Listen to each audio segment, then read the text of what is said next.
We have a teardown of the AirPods Max, making Sony and Bose headphones look like toys. I guess it was iFixit that got their hands on it. They don't think it's all that repairable, but you can take it apart. Kind of cool the way the headband detaches.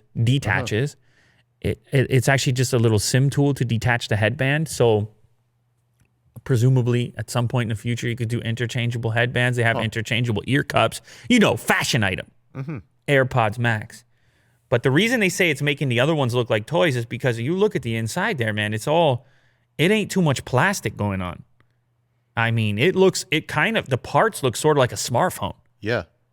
More so than a pair of headphones. And so if you scroll down to the Sony's XM4s or the Bose NC700 by comparison, you can see it's a lot more plastic going on. The little tiny boards look different. They're that kind of more typical green color. Of course, Apple's had to be black. You had to put that extra energy into it. I mean, make sure it looks good on the inside as well as the outside. Sheesh. Are they color coordinated? Yeah, it is. The pink one That's right. a pink circuit board? No. We can't go out on a limb and state something Can't go like that that. far? I mean, I don't know if iFixit has any plans to tear down the variety of colors.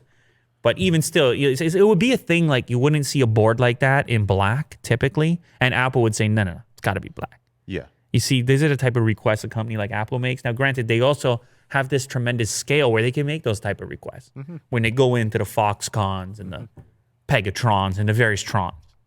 Yeah. Megatrons. I'm waiting for Tron.